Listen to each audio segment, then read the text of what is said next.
અનંત દુઃખો છે. એક બે દુઃખ હોત તો એટલી કરુણામય માં બેઠી છું કે એક બે દુઃખ તો ખાલી મારા ઓંખના પલકારે જતા રહે. હું એ સોલંકી પેઢીની માતા હતું. અનંત દુઃખો છે. અલગ અલગ પરિવારમાં અલગ અલગ દુઃખો, એવા દુઃખો કે જે કોઈ કહી ના શકાય. કોઈને કહો તો એ દુઃખ નહીં, તમારી એ વેદના કોઈ સમજી ના કહે. એ દુઃખ ને લઈ આ સંસારમાં તમે બધી જગ્યાએ ફરો છો. પહેલા તો માણસો પોતાનું બળ વાપરી લે દુઃખ ને દૂર કરવા માટે, પણ પોતાના બળથી, પોતાની બુદ્ધિથી, પોતાના પરિશ્રમથી, પોતાની મહેનતથી જીવનમાં એ દુઃખ દૂર ના થાય ને ત્યારે માણસ નિરાશ થાય. અને નિરાશ થાય ત્યારે એને ભગવાન કે માતાજી હોંભરે કે કોઈ મારી દુઃખની વેદના સમજતું નહીં આ સંસારમાં, પણ કોઈ ભગવાન માતાજી હોય તો મારી આ વાત સાંભળી લેજો, મારી દુઃખની આ વાત સાંભળી લેજો. એ આશાથી, એ હેતુથી દરેક મંદિરોમાં, દરેક ધામે દરેક ભક્તો, દરેક દુખિયારા દર્શન કરવા જતા હોય છે. પણ દર્શન તો એક ખાલી બહાનું છે. પણ દર્શન કરીને જેટલી માંગણીઓ કરો છો ને તો હું માતા જાણું છું. જેવી જેવી માંગણીઓ કરો છો એ હું માતા જાણું છું. ભલે કોઈ ના કહો, પણ કહેવાય છે માં અંતર્યામી કહેવાય, મનની વાત જાણવા વાળી કહેવાય, આત્માનું દુઃખ જાણવા વાળી કહેવાય. ભલે કદાચ તમે કોઈ ના કહી શકો, પણ મનથી મારા ધામમાં બેહી અને એ તમારા દુઃખની વેદના મનથી ખાલી સ્મરણ કરી પ્રાર્થના કરી લેશો ને, અને બે આહુડા જો કદાચ મારા ધામમાં તમારી દુઃખની વેદનાના પડી ગયા ને તો સુખી કરવા ગોડા હું રોમ મારી મેલડી આવી. મારા મેલડી ના રામ.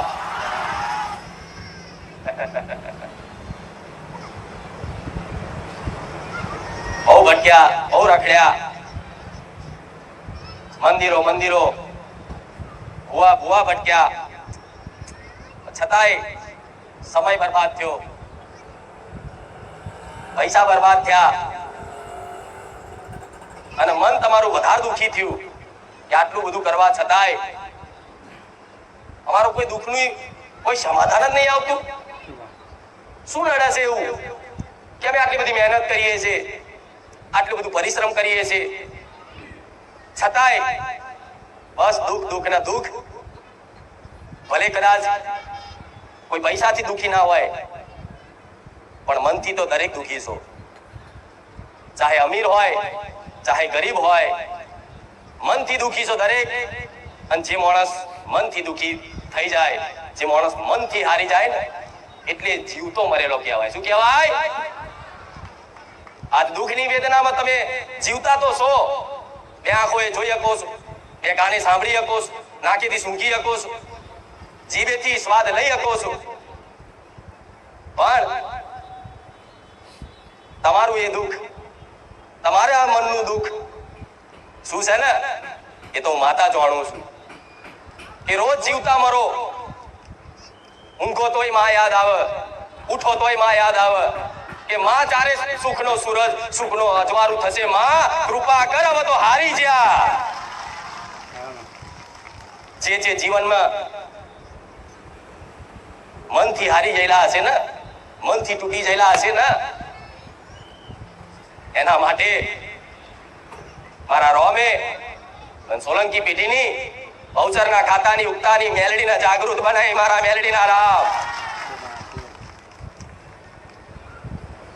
કે હારેલાને જીતાડું હે મેલડી,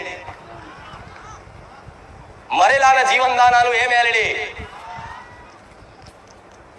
કદાચ મરવાનો છેલ્લો ઘડી હોય, કોઈ આરો કોઈ આશરો ના હોય, અને કોઈ ભક્ત ખાલી રડીને પુકાર કરીને કે હે માં કુખાર મેલડી, જો તું જગતમાં બેઠી હોય અને લાખો દુખિયારાના દુઃખ દૂર કરતી હોય તો માં આ સંસારનો આશરો નહીં રહ્યો, માં આજ પરિવારનો આશરો નહીં રહ્યો, માં કુટુંબનો આશરો નહીં રહ્યો, આ સમાજનો આશરો નહીં રહ્યો, આ કોઈ જગતના માણસોનો આશરો નહીં રહ્યો, પણ માં એક તારો આધાર ને એક તારો આશરો છે. માં વારે આવજે. તો તોથી જ મારા મેલડીના અને મારા મેલડીના બકરાના કોણ ઊંચા થઈ જાય. એ કઈ દિશામાં મારા ભક્તે મને યાદ કરી. તમે યાદ કરો, સ્મરણ કરો અંતરના ભીથી, અને સેકન્ડ પલવારમાં તમારી જોડે આવીને ઊભી થઈ જાઉં. એક હુંકાર મેલડી છું.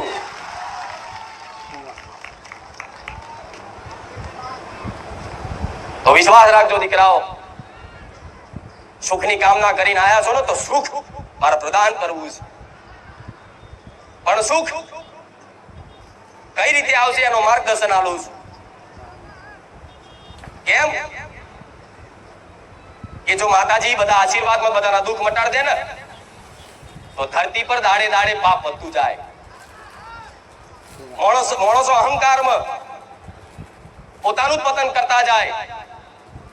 એટલે જ કોઈ માતાજી ભગવાન એક વખત આશીર્વાદમાં જલ્દી દુઃખ દૂર નહીં કરતા. એનું મુખ્ય કારણ છે કે ભગવાને મનુષ્ય અવતાર આલ્યો,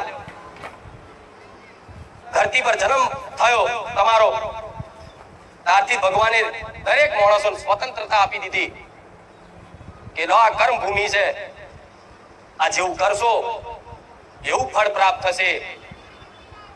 તો જેણે જેણે જીવનમાં જેવા જેવા કર્મો કર્યા એ પ્રમાણનું એના જીવનમાં સુખ દુઃખ આવતા જ્યાં છે. આ તમે દુઃખી છો તો માની લેજો કે કોઈ દેવ, કોઈ માતા, કોઈ ગ્રહો, કોઈ નક્ષત્રો નહીં નડતા. માં અમે સ્વીકારીએ છીએ, અમારા કર્મો નડે છે અમને. તો માને વાલું લાગશે કે કોઈ પણ ગુનો કરનાર ગુનેગાર પોલીસ સ્ટેશનમાં જઈ અને પોતાનો ગુનો કબૂલી લે ને, તોથી જ એના દંડા મારવાનું પોલીસ વાળા બંધ કરી દે કે કબૂલી લીધું. એ રીતે કોઈ પણ ભગવાન માતાજીના દરબારમાં જાવ ને, તો ગોડા માગણીઓ કરવાની જરૂર નહીં. પોતાના કર્મોનો પસ્તાવો કરી લેજો કે માં તાર હુંથી બહુ ખોટા કર્મો થઈ ગયા, પણ હું જેવો છું એવો તારા શરણે આવ્યો છું, સ્વીકાર કરી લેજે.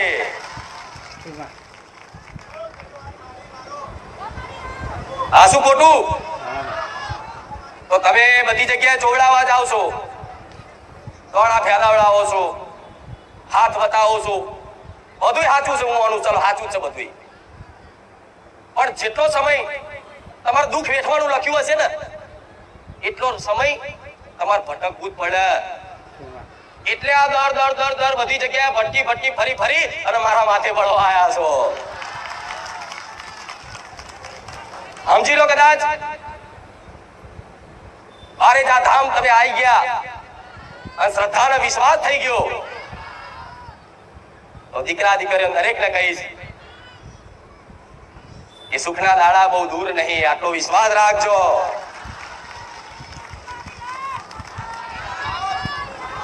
જ્યારે ભગવાનની કૃપા